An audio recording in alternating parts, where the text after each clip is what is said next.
2 years after their wedding, Sarah Coleman stood in the kitchen of their expanded ranch house, preparing breakfast for what had become the most beautifully chaotic morning routine she could have ever imagined. The smell of bacon filled the air as she listened to the sounds of her family getting ready for the day. "Mama Sarah, I can't find my boots," called out 8-year-old Emma from upstairs. The little girl had come to them through the foster system 18 months ago, scared and withdrawn after being removed from a neglectful home. Now she was a confident, horse-crazy child who followed Jake around the ranch like a shadow. "Check by the back door, sweetheart," Sarah called back, smiling at how naturally the word mama had begun flowing from Emma's lips just a few months after her arrival. Heavy footsteps thundered down the stairs as 12-year-old Marcus bounded into the kitchen. The boy had been with them for 8 months now, and, while he still struggled with trusting adults completely, he had shown remarkable progress. His love for animals matched Sarah's own, and he had already declared his intention to become a veterinarian just like her.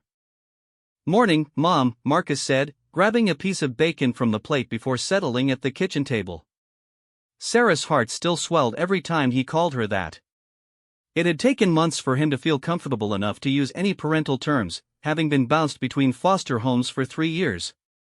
"Morning, honey. Don't forget you have your appointment with Dr. Mitchell this afternoon for your physical," Sarah reminded him, setting a plate of eggs in front of him. "I know," Marcus replied, then hesitated. "Mom? Is it okay if I ask him about the adoption papers? I know you and Dad said we're waiting for me to be ready, but I think I'm ready now." Sarah felt tears spring to her eyes. Marcus had been with them long enough that adoption was legally possible, but they had decided to let him set the timeline. The fact that he was ready to make their family official meant everything to her. "Of course you can ask him about it," she said, ruffling his dark hair. "Dad will be so happy to hear you're ready." Jake appeared in the doorway just then, carrying their newest addition, 3-year-old Lily, who had arrived just 2 months ago. The toddler had been found by police living with a drug-addicted mother and was severely malnourished when she came to them. Now her cheeks were round and pink, and she chattered constantly in the way only 3-year-olds could. "Someone wants pancakes instead of eggs," Jake announced, kissing Sarah's cheek as he passed. "And, by someone, I mean both Lily and myself." "Pancakes. Pancakes," Lily chanted, clapping her hands. Sarah laughed. "Lucky for you both, I made extra batter." Emma appeared in the kitchen with one boot on and one boot in her hand. "Mama Sarah, can I ride Buttercup to school today? Please?" "You know the answer to that, Em." "Buttercup stays on the ranch," Jake said gently but firmly. "But I'll take you and Marcus in the truck after breakfast." Sarah watched her husband interact with their children, because that's what they were now, their children, and marveled at how naturally fatherhood had come to him. He was patient with Emma's endless questions about horses, encouraging with Marcus's academic struggles, and infinitely gentle with Lily's toddler tantrums. After the older kids left for school and Lily went down for her morning nap, Sarah and Jake found themselves alone in the kitchen for the first time all day. "Marcus wants to talk to Dr. Mitchell about the adoption," Sarah told Jake as they cleaned up the breakfast dishes. Jake's face lit up. "Really? He's ready?" "That's what he said. I think having Lily here has helped him feel more secure about his place in our family." Jake pulled Sarah into his arms, spinning her around the kitchen. "We're going to officially adopt our son," he said, his voice filled with wonder. "I can't believe how much our lives have changed," Sarah said, leaning against his chest. "Remember when I thought I'd never be a mother?" "I remember when you thought you were broken," Jake replied, stroking her hair. "Look at you now. You're exactly the mother these kids needed." The afternoon brought its own set of challenges. Emma came home from school in tears because another child had told her that foster kids weren't real family. Marcus had his appointment with Dr. Mitchell, where he officially requested to begin the adoption process. And Lily had decided that nap time was optional, leading to a spectacular meltdown that lasted 45 minutes. That evening, after all 3 children were finally asleep, Sarah and Jake sat on their porch swing, exhausted but content. "Mrs. Chen called today," Jake mentioned. She wanted to know if we'd consider taking in two siblings, a 5-year-old and a 7-year-old. Their current foster placement isn't working out. Sarah was quiet for a moment, considering. That would make 5 kids total. It would, Jake agreed. Are we crazy for even thinking about it? Sarah looked out over their property. They had expanded the house twice now, adding bedrooms and bathrooms to accommodate their growing family. The ranch was thriving, with both the veterinary practice and the cattle operation doing well financially. I think, Sarah said slowly, that we might be crazy. But I also think those children need a home, and we have room in our hearts and our house. So that's a yes? Jake asked, grinning. That's a yes. But let's wait until Marcus's adoption is finalized first. I want him to feel completely secure before we add more chaos to the mix. 3 months later, the courthouse in the county seat was packed with friends and family as Judge Martinez, no relation to Sarah, despite the shared surname, made Marcus's adoption official. Marcus Andrew Coleman, the judge pronounced, you are hereby legally adopted by Jake and Sarah Coleman. Congratulations to the Coleman family. Marcus, now officially their son, hugged both Sarah and Jake with tears streaming down his face. I have a real family now, he whispered. You always had a real family, Sarah whispered back. Now it's just official on paper. Emma and Lily, who had been sitting quietly in the gallery, broke into cheers and applause. The community turnout was impressive. Mrs. Patterson from the ranch, Dr. Mitchell, Pastor Williams, even Mrs. Henderson from the beauty salon had come to witness the moment. After the ceremony, the entire group gathered at the ranch for a celebration barbecue. Sarah found herself standing on the porch, watching Jake teaching Marcus how to properly flip burgers while Emma helped Lily feed carrots to the horses. Penny for your thoughts? Mrs. Chen appeared beside her, holding a glass of lemonade. I was just thinking about how different my life is from what I planned, Sarah said. 5 years ago, I thought my inability to have biological children was the end of my dreams of being a mother. Mrs. Chen smiled. And, now? Now I realize that my children found me exactly when they were supposed to. Emma needed someone who understood animals and could help her heal from her trauma through working with horses. Marcus needed parents who wouldn't give up on him even when he pushed us away. And Lily. Lily just needed love and stability. What about those 2 siblings I mentioned? Mrs. Chen asked carefully. Sarah grinned. Jake and I talked about it. We'd like to meet them. 6 months later, 7-year-old David and 5-year-old Sophie Coleman were officially part of the family. The house was louder, busier, and more chaotic than ever, but it was also filled with more love than Sarah had ever thought possible. Standing in her kitchen one morning, making breakfast for 7 people, Sarah reflected on the journey that had brought her here.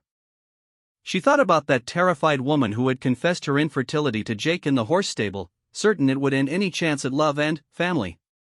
Emma, now 10, was helping Marcus, 14, with his algebra homework at the kitchen table.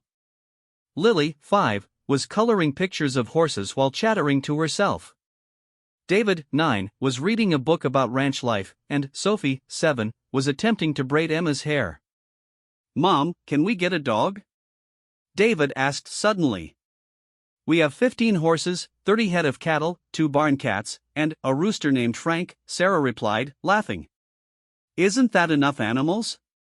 But a dog would be different, Sophie chimed in. Dogs are family pets. Jake appeared in the doorway, having overheard the conversation. What do you think, honey? Room for one more? Sarah looked around at her beautiful, chaotic, perfect family. 5 children who had needed love and found it. A husband who had shown her that love wasn't about biology or what you could or couldn't do, it was about choosing each other, every single day. I think, she said, pulling Jake into a flower-dusted hug, that our family has room for all the love we can give. Later that evening, after homework was done and children were tucked into beds, Sarah and Jake sat on their porch swing, watching the sunset paint the Texas sky in brilliant colors. Do you ever miss it? Jake asked quietly. The quiet? The simplicity? Sarah considered the question seriously. You mean do I miss when it was just us? When we could sleep in on Sundays and eat dinner without someone spilling something or having a meltdown? Yeah. Sarah smiled, thinking about the chaos of their morning routine, the constant noise, the endless laundry, the parent-teacher conferences, the scraped knees that needed kissing, the bedtime stories that stretched on for hours. No, she said firmly. I wouldn't trade a single moment of this beautiful mess for all the quiet in the world. This is what I was meant for, Jake. Not just being a mother, but being their mother. These specific children who needed us exactly as we are. Even when David tried to give Frank the rooster a bath last week? Even then, Sarah laughed. Though I'm still finding feathers in places they shouldn't be. As the stars began to appear in the darkening sky, Sarah thought about the woman she had been before, the one who thought she was broken, incomplete, not enough. She thought about David, her ex-fiancé, who had walked away when he learned she couldn't give him biological children. She wondered if he ever thought about the life he had given up, the family he could have had. His loss had become her greatest gain. Because if he hadn't left, she never would have found Jake. She never would have discovered that families aren't just born, they're built, with love and patience and the willingness to open your heart to children who need exactly what you have to give. Jake, she said softly. Thank you. For what? For showing me that I was never broken. For helping me understand that love makes a family, not DNA. Jake squeezed her hand. Thank you for giving me the family I never knew I wanted. For showing me that sometimes the best plans are the ones that get completely derailed. Inside the house, they could hear Lily crying from a nightmare and Marcus's teenage voice gently comforting her, telling her she was safe now. Emma's voice joined in, and soon all 5 children were in Lily's room, creating the kind of sibling bond that would last a lifetime. Sounds like we're needed, Jake said, starting to get up. In a minute, Sarah said, pulling him back down onto the swing. Let them handle it. They're learning to take care of each other. And, as they sat there, listening to their children's voices mixing together in the warm Texas night, Sarah Coleman knew with absolute certainty that she had everything she had ever dreamed of and more. She was exactly who she was meant to be, and this beautiful, complicated, perfect family was exactly what was meant to be. Word traveled fast in small towns, and Millerville was no exception. By the time Sunday morning rolled around, it seemed like everyone at the local diner knew that Jake Coleman had asked Sarah Martinez to marry him right there in the horse stable after she had tearfully confessed she couldn't have children. Sarah sat across from Jake at their usual corner booth at Millie's Diner, picking at her pancakes and trying to ignore the whispers from the neighboring tables. She had agreed to marry Jake 3 days ago, and, while her heart soared every time she looked at the simple diamond ring on her finger, she couldn't shake the anxiety about how the community would react to their news. Stop worrying about what people think, Jake murmured, reaching across to squeeze her hand. Their opinions don't matter. Easy for you to say, Sarah replied, glancing around the diner. You've lived here your whole life. These people have known you since you were in diapers.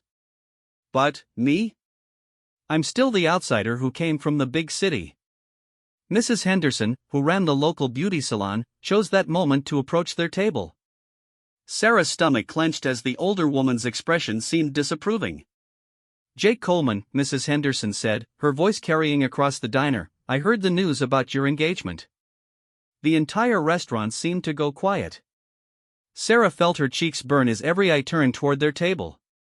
Yes, ma'am, Jake replied calmly, not releasing Sarah's hand. I'm a lucky man. Mrs. Henderson's stern expression suddenly broke into a wide smile. Well, it's about time. I've been telling my Harold for months that you two were perfect for each other. Sarah, honey, welcome to the family. This town needs more good women like you. Sarah's mouth fell open in surprise as Mrs. Henderson leaned down to give her a warm hug. But, Sarah started, then stopped herself. She had been about to mention her inability to have children, thinking surely that would change the woman's opinion. But, what, dear? Mrs. Henderson asked kindly. Nothing, Sarah whispered, still stunned by the warm reception. As Mrs. Henderson walked away, other patrons began approaching their table. Old Mr. Garcia, who owned the hardware store, clapped Jake on the back and told Sarah she was getting a good man. The Morrison family, who had the farm adjacent to Sunset Ranch, invited them over for dinner to celebrate. But it was young Tommy Peterson who surprised Sarah most. The 8-year-old boy had been coming to the ranch with his grandmother for months, fascinated by the horses and always asking Sarah questions about veterinary medicine. "Miss Sarah," Tommy said, tugging on her sleeve as they were leaving the diner. "Grandma Betty says you're gonna marry Mr. Jake." "That's right, Tommy," Sarah replied, kneeling down to his level. "Are you gonna have babies?" he asked with the innocent curiosity only children possessed. Sarah's breath caught in her throat. This was the question she had been dreading, especially from a child. How do you explain infertility to an 8-year-old? Before she could answer, Tommy continued. "'Cause if you want kids, you could adopt some like my mom did with me. She says love makes a family, not where you come from." Sarah felt tears prick her eyes. Out of the mouths of babes. "That's very wise, Tommy," she managed to say. "My mom says she picked me special," Tommy said proudly. "She says I was meant to be her son, even though I didn't come from her belly." Later that afternoon, Sarah and Jake were walking through the town square when they encountered a less pleasant reaction.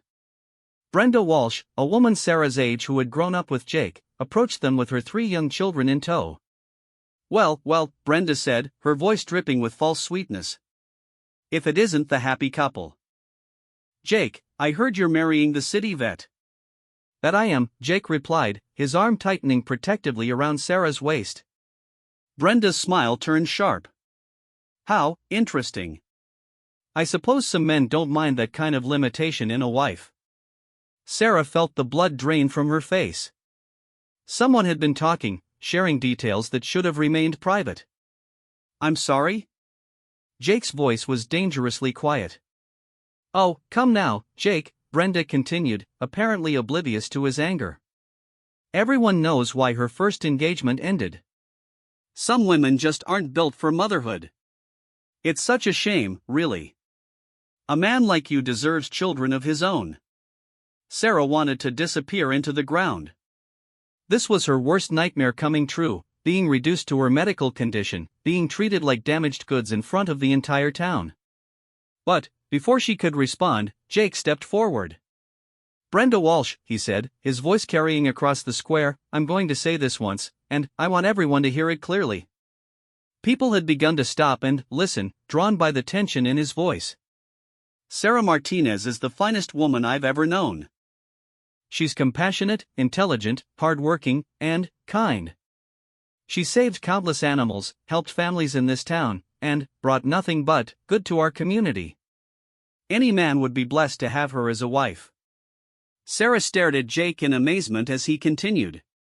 "As for children, our family plans are nobody's business but ours. But, since you seem so concerned, let me educate you on something. There are thousands of children in this world who need loving homes. If Sarah and I decide to become parents, we'll have plenty of options, and any child we raise will be lucky to have her as a mother."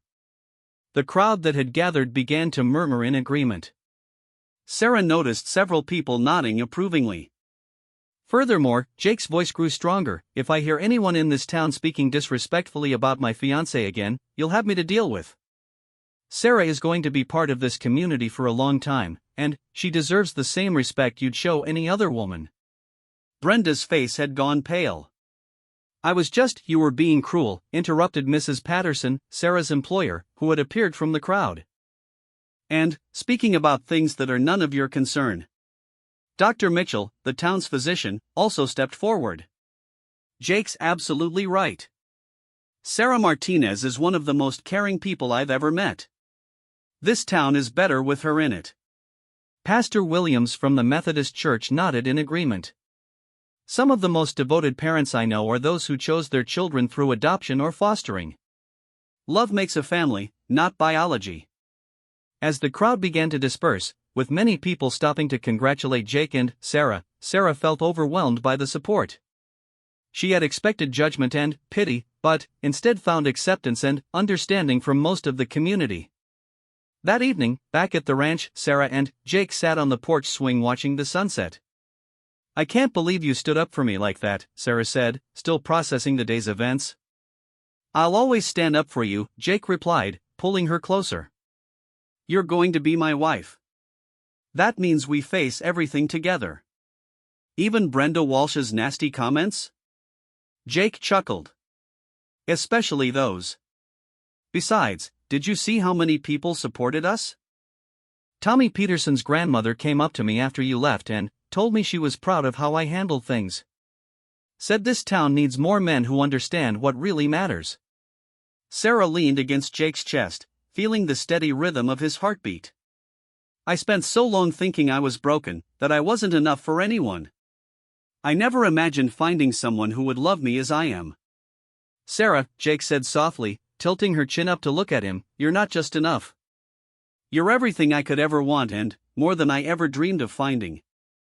As the stars began to appear in the darkening sky, Sarah realized that home wasn't just about the ranch or the town. Home was this man beside her, this love that asked for nothing but gave everything, this future they would build together one day at a time. The next morning brought an unexpected visitor. Mrs. Chen from the County Social Services Office arrived at the ranch in her official car, asking to speak with Sarah and Jake. I hope I'm not overstepping, Mrs. Chen said as they sat in the ranch house kitchen, but Pastor Williams mentioned that you two might be interested in learning about adoption and fostering opportunities in the area. Sarah's heart began to race. We haven't really discussed specifics yet, she said carefully. Mrs. Chun smiled warmly. Of course not. But, if you ever decide you'd like to explore those options, I wanted you to know that couples like you, stable, loving, with a strong community support system, are exactly what children in the system need. She left them with a folder of information and her business card. After she drove away, Sarah and Jake sat in comfortable silence, both lost in thought. We don't have to decide anything now, Jake said eventually. I know, Sarah replied. But, it's nice to know the option is there, when we're ready. She looked around the ranch house, imagining it filled with the laughter of children. For the first time in her life, that image didn't bring pain. Instead, it filled her with hope. Sarah Martinez wiped the sweat from her forehead as she finished feeding the last of the horses at Sunset Ranch. The Texas sun was beginning to set, painting the sky in shades of orange and pink that reminded her why she had fallen in love with this place 3 years ago. She had come here as a city girl from Dallas, running from a broken engagement and a life that felt like it was suffocating her. Now, at 28, she was the ranch's head veterinarian and had found a peace she never knew existed. The rolling hills, the gentle sounds of cattle in the distance, and the honest work had healed wounds she thought would never close. But there was one wound that remained fresh, one secret that she carried like a stone in her chest. Sarah, you planning to sleep in the barn tonight? She turned to see Jake Coleman walking toward her, his boots clicking against the wooden floor of the stable. Jake was the kind of man who seemed born for ranch life.